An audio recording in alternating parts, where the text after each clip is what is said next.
ಮೈದಾನ ಸಿದ್ಧವಾಗಿದೆ, ಆಟಗಾರರು ಸಜ್ಜಾಗಿದ್ದಾರೆ ಮತ್ತು ಭಾರತ ತನ್ನ ಸಾಂಪ್ರದಾಯಿಕ ಕ್ರೀಡೆಯ ಮಹೋತ್ಸವಕ್ಕೆ ಸಾಕ್ಷಿಯಾಗಲಿದೆ.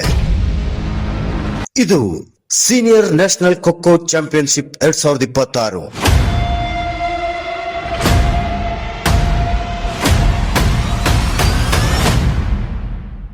ಪುರುಷರು ಮತ್ತು ಮಹಿಳೆಯರಿಗಾಗಿ ಜನವರಿ 31ರಿಂದ ಫೆಬ್ರವರಿ 3ರವರೆಗೆ ತುಮಕೂರಿನಲ್ಲಿ ದೇಶದ ಮೂಲೆ ಮೂಲೆಗಳಿಂದ ಬಂದ ಅತ್ಯುತ್ತಮ ತಂಡಗಳು. ವೇಗ, ಚಾತುರ್ಯ, ಸಮನ್ವಯ, ಪ್ರತಿ ಕ್ಷಣವೂ ರೋಚಕ, ಪ್ರತಿ ಟಚ್ ಕೂಡ ಪಂದ್ಯ ತಿರುವು. ಈ ಮಹತ್ವದ ಚಾಂಪಿಯನ್ಶಿಪ್ ಏಷ್ಯನ್ ಖೋ-ಖೋ ಫೆಡರೇಷನ್ ಮತ್ತು ಏಷ್ಯನ್ ಒಲಿಂಪಿಕ್ ಕೌನ್ಸಿಲ್ನಿಂದ ಮಾನ್ಯತೆ ಪಡೆದಿದೆ. ಈ ಐತಿಹಾಸಿಕ ಕ್ರೀಡಾ ಹಬ್ಬವನ್ನು ಕರ್ನಾಟಕ ಅಮೆಚೂರ್ ಖೋ-ಖೋ ಅಸೋಸಿಯೇಷನ್ ಮತ್ತು ತುಮಕೂರು ಜಿಲ್ಲಾ ಅಮೆಚೂರ್ ಖೋ-ಖೋ ಅಸೋಸಿಯೇಷನ್ ಗರ್ವದಿಂದ ಆಯೋಜಿಸುತ್ತಿದೆ. 4 ದಿನಗಳು, 2 ಮೈದಾನಗಳು, ಒಂದೇ ಕನಸು, ವಿಜಯ.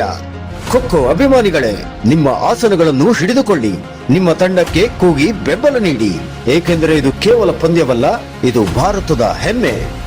ಖೋ-ಖೋ ಇಂಡಿಯಾ, ವೇಗವೇ ಆಟ, ಬುದ್ಧಿಯೇ ಶಕ್ತಿ.